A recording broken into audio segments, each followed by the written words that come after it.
Hello everyone.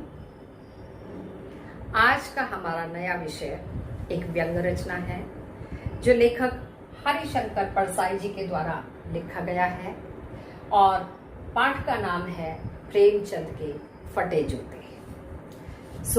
पाठ के सार पर चर्चा करने से पूर्व हम लेखक परसाई जी का संक्षिप्त जीवन परिचय जान लेते हैं।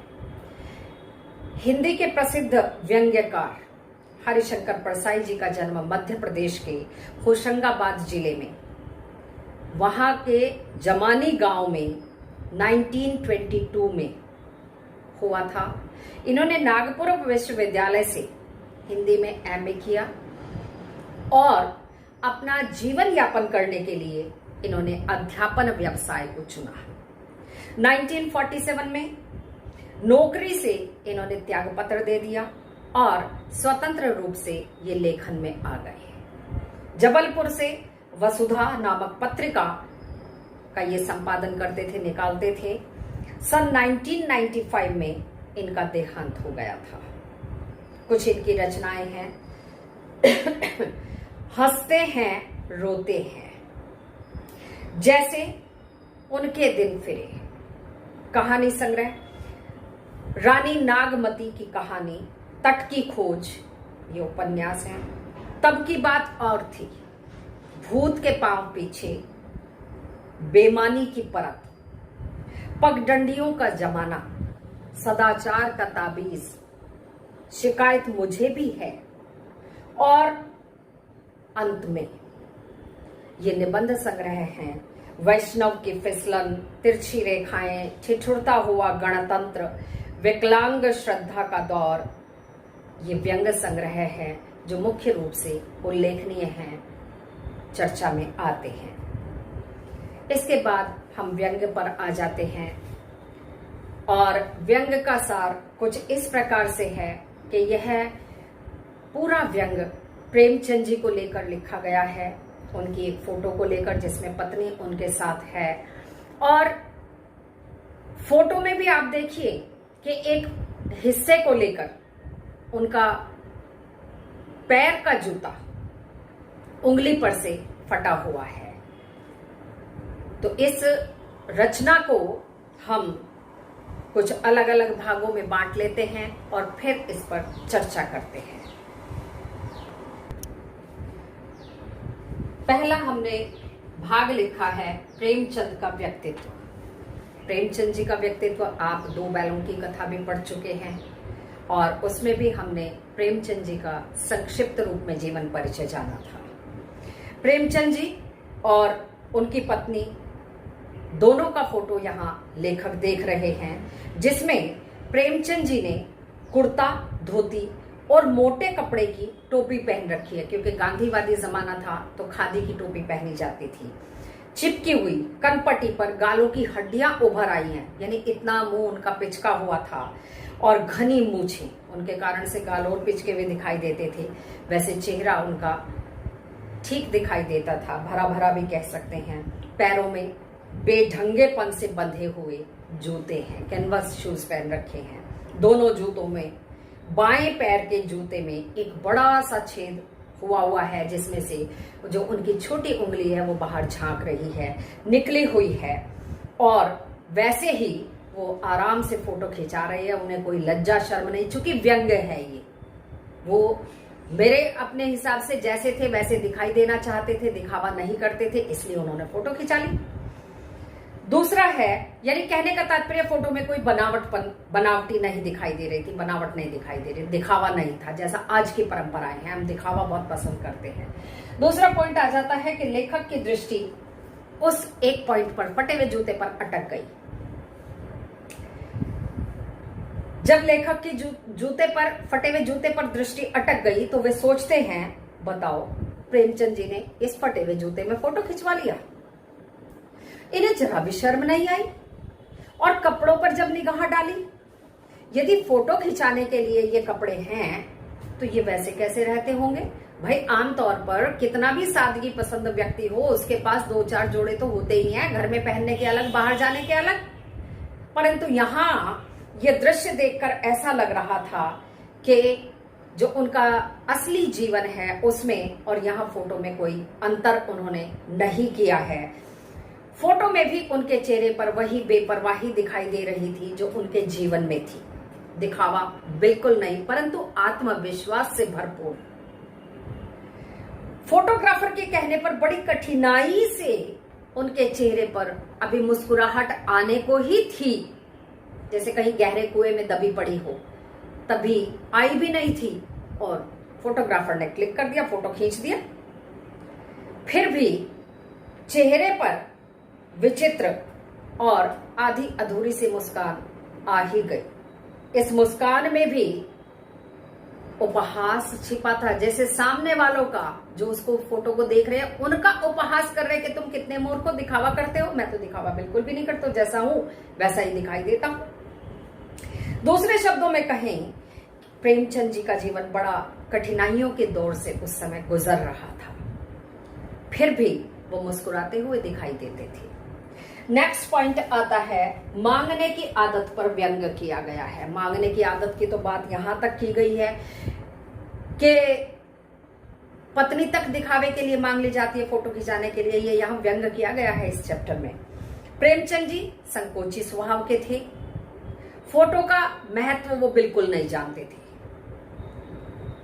अन्यथा फोटो खिंचाने के लिए वो किसी से जूते ही मांग लेते, अच्छे जूते पहनकर, साफ सुथरे जूते पहनकर फोटो खिंचवा लेते। लड़के को जब देखने आते हैं वो कोट पैंट तक मांग लेते हैं जिनके पास नहीं होता है। शादी में जाने के लिए, बारात के लिए गाड़ियां मांग लेते हैं, जी लड़का गाड़ी में आया है। लिमिट इतनी क्रॉस हो जाती है कि यदि कहीं फोटो विदेश जाने के लिए लगानी होती है कि भाई शादीशुदा होना चाहिए या किराए का मकान लेने के लिए होती है बड़े शहरों में, तो वो पत्नी तक की फोटो खिंचवा लेते हैं उधार की मांग कर, क्योंकि लोग दिखावे की संस्कृति का पालन करते हैं। और कई बार यहाँ इतना करारा और कहना चाहिए कि अतिशयोक्ति ढंग से, अतिशयोक्तिपूर्ण ढंग से व्यंग किया गया है कि लोग जब फोटो खिंचाते हैं तो इत्र लगाकर खिंचवा लेते हैं, परफ्यूम का प्रयोग करते हैं। फिर इसके बाद आता है जूते का महत्व, अर्थात जूते की महत्ता, जिससे प्रेमचंद जी बिल्कुल अनभिज्ञ थे। वो बिल्कुल नहीं जानते थे जूते का महत्व। हालांकि हमारे समाज में यदि देखा जाए तो टोपी की महत्ता है, क्योंकि वो सिर पर रखी जाती है, हमारे सम्मान का प्रतीक होती है। परंतु यदि हम टोपी खरीदने जाएं तो कितने की आएगी? 10, 20, 50, 100 रुपए की, 200-400 रुपए की आ जाएगी। आज जूता खरीदने जाएं तो कम से कम 200-400 रुपए का आएगा, महंगे से महंगा 2-4-10 हजार का आएगा, जबकि महत्ता टोपी की होती है। परंतु आज का समाज ऐसा है कि जो भी शक्तिशाली व्यक्ति है, वो चाहे कितना ही गलत क्यों ना हो, गलत कार्य करता हो, यदि हमें अपना काम उनसे निकलवाना है तो हम अनेकों बार अपनी टोपियां उनके जूतों पर न्यौछावर करते हैं, समर्पण कर देते हैं। तो यहाँ टोपी की, जूते की, दोनों का एकता, कहना चाहिए रेशो, अनुपात और महत्ता को स्पष्ट किया गया है। इसके बाद नेक्स्ट पॉइंट आता है, नेक्स्ट पॉइंट है पर्दे का महत्व। पर्दे का महत्व से तात्पर्य है कि लेखक ने अपने को भी इस व्यंग में स्वयं को भी व्यंग करने से नहीं छोड़ा है। उन्होंने कहा है, मेरा जूता देखिए, ऊपर से बिल्कुल साफ सुथरा दिखाई देता है, तलवा हालांकि इसमें नहीं है, घिसा हुआ है। जब मैं चलता हूं तो मेरा पैर जमीन पर घिसता है और घिसकर वो लहूलुहान हो जाता है, खून निकल आता है। पर देखिए, बाहर से कोई देखने वाला ये नहीं कह सकता कि जूता फटा हुआ पहना है, जबकि प्रेमचंद जी को इतनी अकल ही नहीं थी कि ऊपर से फटा हुआ जूता पहन लिया। अर्थात वो दिखावे के महत्व को नहीं जानते। जैसा आज का वातावरण है कि पर्दे के भीतर न जाने क्या है, खोखले बिल्कुल, परंतु बाहर दिखाई देते, बड़ी शानो शौकत के साथ हम जीवन यापन करते हैं। तो उसी पर यहाँ करारा व्यंग किया गया है। इसके बाद नेक्स्ट आता है व्यंग्य मुस्कान।